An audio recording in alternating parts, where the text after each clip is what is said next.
ابی بن خلف یہ نبی کریم صلی اللہ علیہ وسلم کا بدترین دشمن تھا.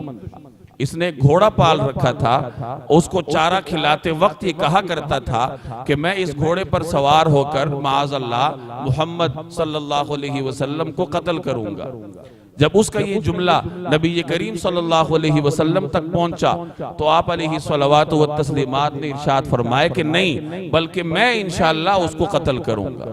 اب غزوہ احد میں جب مسلمانوں نے منظم طریقے سے پسپائی اختیار کی اور جبل احد کے دامن میں پناہ لی تو یہ ابی بن خلف اپنے گھوڑے پر سوار آگے بڑھا جہاں مسلمان موجود تھے اور یہ کہتا جا رہا تھا معاذ اللہ کہ محمد کدھر ہیں صلی اللہ علیہ وسلم, آج وہ میرے ہاتھ سے نہیں بچیں گے.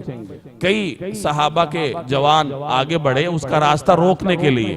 نبی کریم صلی اللہ علیہ وسلم نے صحابہ کو روکا اور فرمایا کہ اس کو آنے دو. جب وہ قریب آیا تو آپ صلی اللہ علیہ وسلم نے حضرت حارث بن شمہ رضی اللہ تعالی عنہ سے نیزہ لیا.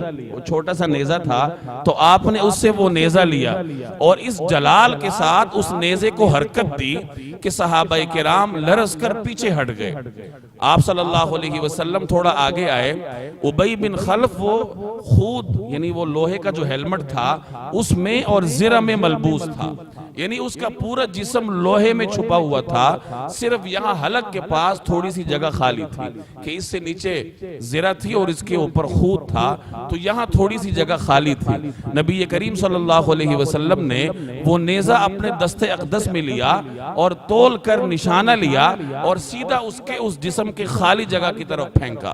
چنانچہ وہ گیا اور سیدھا اس کے حلق میں جا کے لگا. زخم اس کو ہلکا لگا, ہلکی سی خراش اس کو آئی, لیکن وہ بیل کی طرح ڈکراتا ہوا لوٹا اور چیخنے لگا کہ لوگوں مجھے محمد صلی اللہ علیہ وسلم نے قتل کیا. لوگوں نے اسے آر دلائی مشرکین نے کہ ہلکا سا زخم ہے اور تم نے کیا تماشا بنا رکھا ہے, لیکن وہ کہنے لگا کہ نبی کریم صلی اللہ علیہ وسلم نے یہ پیشن گوئی کی تھی کہ وہ مجھے قتل کریں گے اور آپ صلی اللہ علیہ وسلم کی سچائی پر الصادق اور الامین ہونے پر آپ کے بدترین دشمنوں کو بھی اعتماد تھا. چنانچہ وہ کہنے لگا کہ آج اگر وہ میری طرف صرف تھوک بھی دیتے تو اس سے بھی میں نے قتل ہو جانا تھا, اسی زخم سے میری موت واقع ہوگی. چنانچہ اسی حالت میں ڈکراتا ہوا شور مچاتا ہوا وہ آ رہا تھا اور مکہ مکرمہ کے قریب مقام صرف پر پھر وہ قتل ہوا, مر گیا.